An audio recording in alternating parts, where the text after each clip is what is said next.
Sigurado, mas maganda learning ko kay Ronald ngayon. Ilang conference na rin kami kalabas yun, napag-adjust na sa style ng laro ko. Mas magiging physical siguro yung matchup namin daw ni Tubid. Master ko na lang sa court, siguro papakita ko lang kung anong ginawa ko. Grabe siguro, baka mag-spark kami dalawa. Kaya umanda na sila. Ako, I'm always ready kahit sino tatapat sa akin, kahit si Asi pa. Aba, kanina na, si Asi nga, kita mo nangyari. Nasikot. Be careful what you wish for. At kanina nga, nagkislapan na kaagad sila nito si Cardona. Of course, Cardona had an automatic technical dahil tripping without contact yung tinawag sa kanya. At ito naman, syempre, nag-e-enjoy itong mga fans inside the Big Dome. At ito, tinigil muna ng ating table officials yung action. Some clarifications before we begin itong ating second quarter. Ito si nagpalit na kasi no, si Maki Escalona and JJ Helterbrand. Okay, parang lahat ng tao nagmamadali. And look at Barangay Ginebra with Maki Escalona coming in as we look at the field goal. Napakataas ha, Richard. 62 and 53. Obviously, the phone pass, biglang uminit nung huli. But itong Barangay Ginebra, 4 na gwardiya na nagamit nila sa larong ito. They started out with ito si JJ Helterbrand. Pagkatapos nun, nakipa rin natin. Maganda nilaro ni Paul Artadi. And of course, Johnny. Tapos ito na, their new rookies also in. Alright. All point naman ngayon, bumangga kay Asi, kicks it out to Tubid. Okay, bola raw, pupunta sa mga naka-asul o talk and text phone pals. Don Belbelano, ginugulo ka agad itong si Maki Escalona. Jay Washington instructing Mac where to go. Could not give the ball to Asi Taolava. He makes his move, now he gives it to Asi. Wala jumper, wala. Rebound to Mike Holford. Quick outlet pass. Ay, ito ngayon. Maki Escalona ang tapang na galaw. Maybe, sumobra sa tapang. Ito naman, Don Belbelano, matapang na galaw rin. Pero different result. Well, different person guarding them as well. Maki Escalona had to go up against Asi Taolava. On the other side, Don Bell taking advantage na nahulog ito si Maki Escalona. Mark makapagal. Oh, offensive foul. Winave off yan ni referee Joy Kalongkagin. It's an offensive foul on Billy Mamaril for setting an illegal speed. Tingnan mo lahat natin ito. There's a moving speed. Sumabit. Kaya na-nullify. Sayang ha. Yung tira na yun ni Mark Makapagal. But you can see the confidence of Mark Makapagal still there. Maganda yung pinakita niya nung unang laro ng Barangay Ginebra where he actually got best player of the game honors.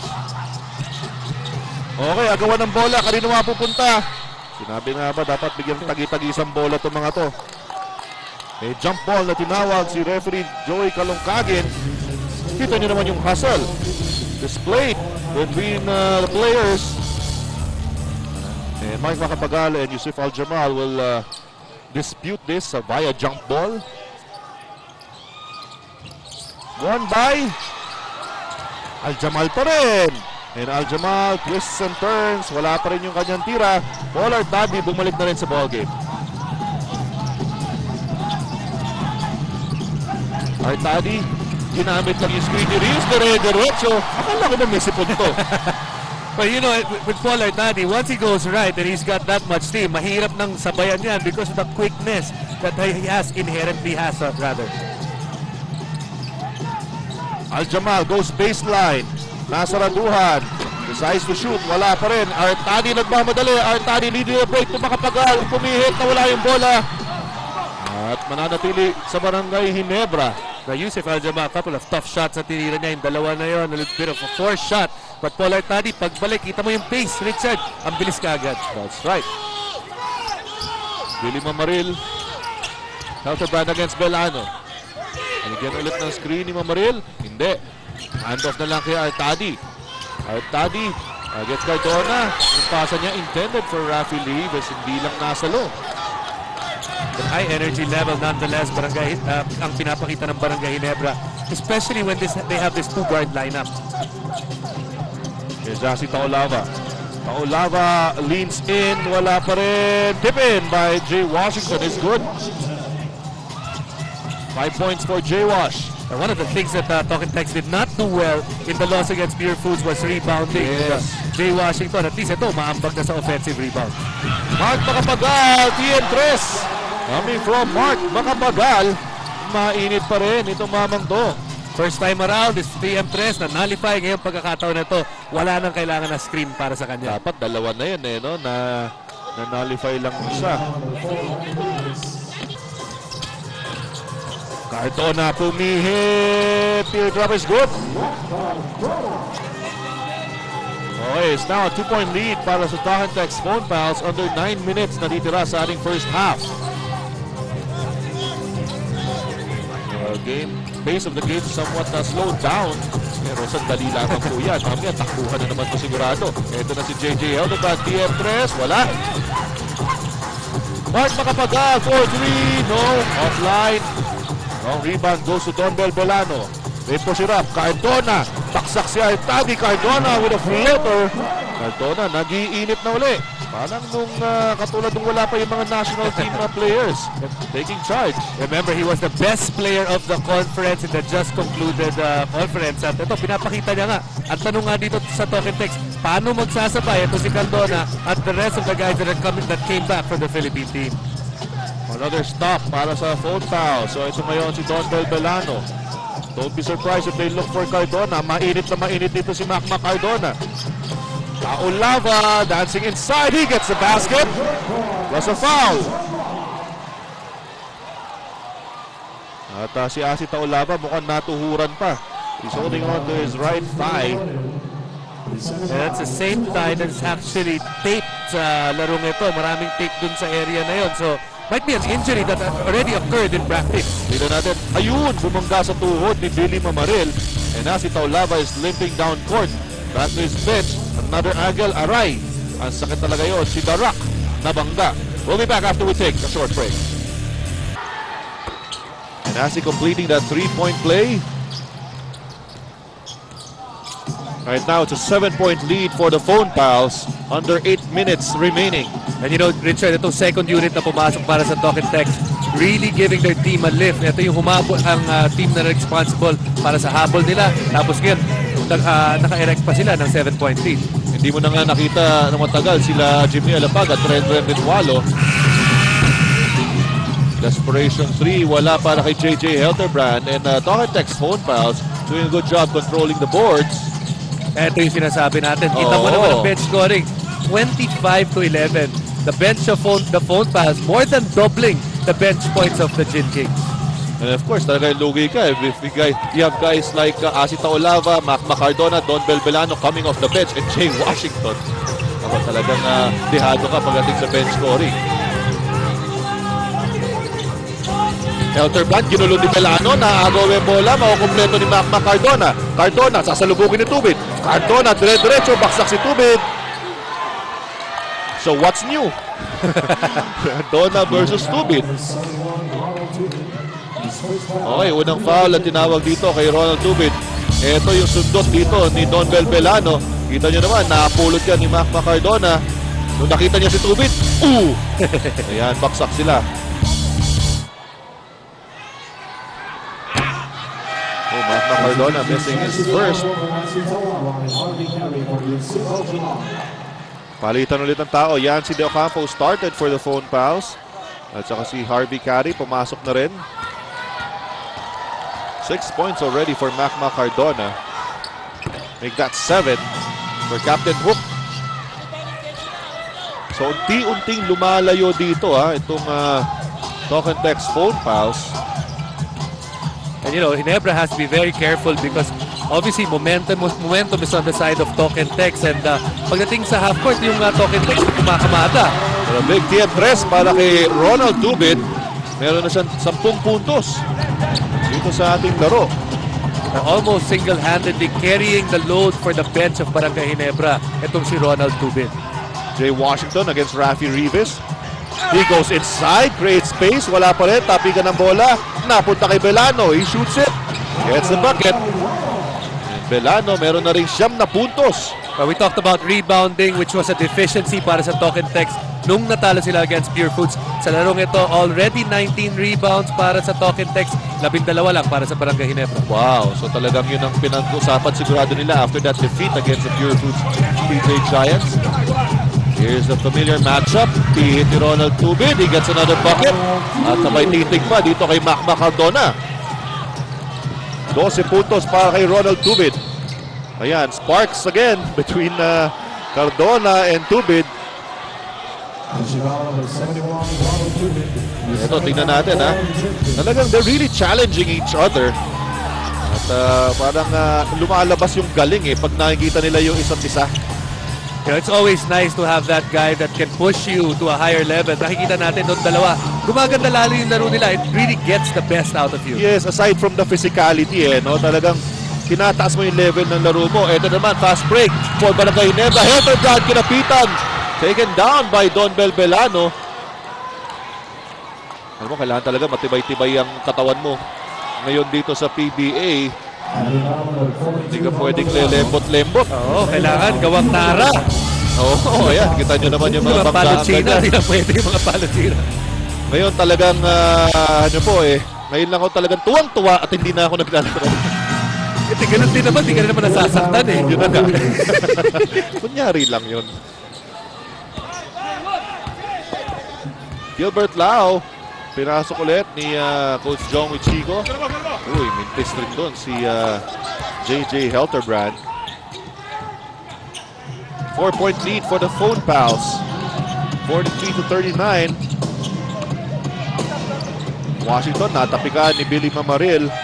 Merong 11 seconds na titira sa shot clock dito ng Phone Pals. Eto na, Jimmy Alapag. After long rest, binalik na ni Coach Derek Pumarin. Dire-diretso si Cardona. Binigay kay Alapag. Libre-libre. But this time, you know, Mac Cardona has really done a lot of havoc. Nakita natin siya, pumupunto siya. Pero marami rin siyang ginagawang magandang assist. Yun na nga doon no? Yun ang maturity sa laro ni Mac Cardona. Ito naman, Lau, left-handed layup, no good. So, context naman ang tumatakbo to Jay Washington, hindi lang nakumpleto. Pero ito na si Mac Cardona, sila na naman dalawa ni Tubid. Jay Washington, this time from the perimeter, too strong. Lead pass to Ronald Tubid, hinahabol ni Alapag, and deliberate foul. Small against Jimmy Alapag. And Ronald Tubid has absorbed mga hard fouls. First half pa lang tayo dito, hindi pa nga tapos. You know what? This is definitely a good look mula kay JJ Helterbrand freeing his teammate up. But ito nga, ang daming mga cheap points ang nakukuha ni Ronald Tubid kasi nawawala yung composure ng ibang mga players ng Talk and Text. Although Jimmy Alapag was never known to be a dirty player. Just wanted to stop itong si Ronald Tubid from scoring on that layup, pero nag-backfire pa ngayon dahil na deliberate foul. Ito, 2 free throws plus ball possession. 13 points for Mr. Fearless. And you know, just to add to the point that he's gotten a lot of cheap points. He's been to the line 7 times sa larong ito. That's yung team niya, 12 beses lang napunta. So, para siyang big man. Siya yung lagi nasa free throw line. Pollard Taddy back in the ball game. Puposi na naman si Ronald Tubid against Mac Cardona. Tignan wala yung bola. Plenty of time, 10 seconds para sa Ginebra. Billy Mamaril, top of the key. Tries to shoot. And bola, makukuha dito ni Mac Cardona. Bumalik dito kay Billy Mamaril.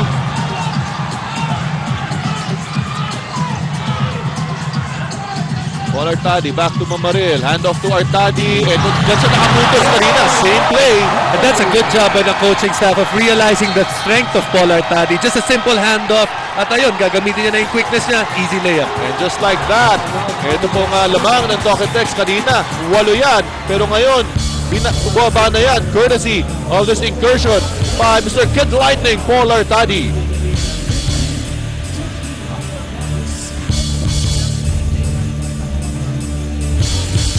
Alright, welcome back. And right now, let's turn you over to Miss Patricia Bermudez. He's on. You know, I'm so glad that I was able to talk to Coach John kanina before the game started. Main go-to guy pa rin niya itong si JJ Helderbrand, pero he's been encouraging everyone to make a collective effort on offense. Now, in the same breath, he's really happy that he can rely on Paul Artadi and Ronald Tubid to make those big shots. That's keeping him in the game. Ubra kaya ang strategiya na yan. Malalaman natin dahil may pinakabagong innovation ng ABC Sports, ang ating Fanalysis, kung saan ang mga fans natin ay magbibigay ng 2 cents worth on what they see in the game. And tonight for this game, we will have Mervin Villar on the Ginebra Gin Kings and Dan Aquino on Talk and Text. Back to you, Richard. Yan, abangan niyo po yan ha. Pinagbibigyan namin ngayon ng mga fans. Dahil matatalino ang fans ng PBA. Pero huwag niyo masyadong gagalingan dahil mawala kami ng trabaho. Huwag lang kayo mag-anchor. Huwag lang kayo mag-anchor. Fanalysis, wala. Ano naman ako? Uy! Ito na naman. Ronald Tubid, you know, it's been the warrior connection for Barangay Ginebra. Ang nagbalik sa kanila, 16 points for Ronald Tubid. Talking about Ronald Tubid and Paul Artadi, of course. Dati pong mga manlalaro ng UE Red Warriors. And just like that, tabla na po ang ating ball game. Pero balik dito sa Talk and Text ang bola. Makma Cardona, makabawi kaya siya kay Ronald Tubid. Ito na ngayon, he makes his move. Oh, pasok! And may nakabawi nga. May foul pa na nakakuha mula kay Ronald Tubid. You know, it seems mano a mano ang labanan nitong dalawa. Yes. Si Tubid at saka si Cardona. But you know, we're really seeing good basketball between the two of them. Just a high level of basketball pinapakita nila. It's not really dirty, it's just physical. Yes. Yun na nga kinaganda nitong matchup between Cardona and Tubid. Ang maganda pa dyan, meron pang sweet nothings after the shot no? Whether it's a small glance, konting titig, or just a word. No? So talagang nakakataas ang level. At sigurado dyan, pag nakikita mo, when you look at their game, it seems ang matatalo dyan, inistalo lang ang labanan nitong dalawa na to because they're both very talented that magaling rin sila manginis. Yun na nga. Tubid. Tulao. Pinanggani Taolaba. Kick out pass to Artadi. They go to the post. Mamaril. Bumihit. Kumalot. Wala. Gawa ng bola. Napunta pa kay Alapag. Jimmy Alapag. Cardona. And Cardona. Before he could go up, napigilan na ni Paul Artadi. And you can see the difference on that fast break. Jimmy realizing that Makmak is a type of player on the fast break that would rather dribble than go for the layup rather than take the assist tapos isang hakbang layup. Kaya itong pagkakataon na to, mas maaga niya rin binigay. Alala mo, about 3 plays ago, he gave it too late. Itong si Cardona not as comfortable. You want him to create his own momentum. Gusto niya, ang buwelo niya kasi yung dribble going towards the basket. May 11 points na rin pala. Make that 12 itong si Makma Cardona. So, back to a 5-point lead para sa Talk and Text phone pals. Artadi ngayon. Inigot nila yung bola. Tubid for 3. No. Jimmy Alapag looking down court. Nakita niya si Taolaba. Natapikan ni Artadi. Taolaba is hacked by Paul Artadi. And si Paul Artadi, penalty na po itong Barangay Ginebra. Paul Artadi getting his second personal. Tale of 2 quarters. In the first quarter, it was Talk and Text who got into penalty quite early. Ito naman, Barangay Ginebra naman ang nag-penalty. Napapansin natin, Richard, itong komperensya na to, not too many times that we see teams get into penalty. Usually, it's 1 quarter that they do so. At yung quarter na yun, dikit-dikit yung mga foul na binibigay nila. Wala, yung pangalawang free throw. Paul Artadi ngayon, binigay kay Rafi Rivas. Nag-aabol pa rin po ng 5 puntos dito ang Barangay Ginebra. Lau. Nakabakal, guarded by Renner Ritwalo na pinalitan na muna si Macardona. 6 to shoot para sa Barangay Ginebra. Lau makes his move. He goes baseline, pumihit. Walang mapuntahan. Tinira na. Pumasok! So 3 points para dito kay Gilbert Lau. Very happy na pumasok yung tira. Well, pati si Asi, nagulat rin. Obviously, he didn't expect Gilbert Lau to try to attack him defensively. Nice pass coming from Jimmy Alapag underneath to Harvey Carey. 4 points for Harvey Carey. Lahat ng 4 na puntos yan coming of an assist from Jimmy Alapag. But that's where he makes his living. He's around the basket, shoots a very high percentage, and all you have to do is remain active at makikita ka ni Jimmy Alapag. You know, Ginebra's running this high screens, tapos yung handoff. They're challenging itong mga guards ng Talking Text to fight off that handoff. They've been very successful dahil nga nakadalawa incursions itong si Paul Artadi. I remember what they did last year in the All-Filipino in the semifinals. Ganyan din ginawa nila, Richard. TM3 from Mark Macapagal, 6 points for this hot shot from San Sebastian. Naalala mo yung semifinals na yun, they ran a lot of screen rolls until napagod yung mga gwardiya ng Talking Text, and they also ran a lot of handoffs ng screen roll. Hindi na nakapitan dito ni Mark Macapagal yung bola. Good break para sa Talking Text phone pals. A brief rest para dito kay Macma Cardona. Renren Etwalo goes back to the bench. Cardona to Alapag. They go back to si Taolava. Ginabangga si Lau, inaatrasan. Ang ganda naman ng pihit towards the baseline, everything but the basket. Under a minute remaining. Panabla dito para sa Barangay Ginebra or even the lead. Paul Artadi. Previous, another handoff to Mark Macapagal. This time it's short. Offensive rebound by Lau. What a lift ang binigay ito si Gilbert Lau. Obviously, he has 3 points. He attacked Asi just a play ago. Ngayon naman, offensive rebound. Gets a foul mula kay Jimmy Alapag. It's the third of Jimmy. Tapos may free throw pa siya. Oo nga, alam mo to si Lau talaga, he will get his minutes dahil nga wala yung Eric Meng. And all is expected of him is just to get those rebounds and defend at the post. Pero masyadong malakas itong tira nito ni Gilbert Lau. Mike Hopper pumasok na rin. Rafi Rivas, pagpapahingahin na ni Coach Jong with Chico.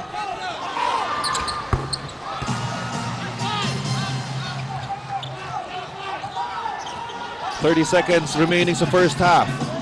Alapag, Aliado back in the ball game. Macma Cardona against Artadi. Down they go to Harvey Carey and he bounces it off dun sa katawan ni Gilbert Lau. 8 seconds na titira sa shot clock dito ng Talking Text. And may 30-second timeout na tinawag dito si Coach Derek Pumaren. Siyempre, ayaw nila sayangin itong last 8 seconds sa kanilang shot clock. First game po natin, nanalo po ang Red Bull 86-75. Junti Valenzuela was the best player in that ball game. Ito, diretso ang laro dito. Makapagal to Sunday Salvacion. Wala yung kanyang layup. 2 seconds remaining. Macma Cardona. Abutan na yan. But what a way to end hostilities dito po sa ating first half. Ganyan naman, talagang sinabi naman sa inyo, ang bilis ng laro ngayon dito sa PBA. At kaya naman dapat hindi na kayo maalis dyan kung nasan man kayo at tumutok lamang dito dahil pag umalis kayo, may mamimiss kayo.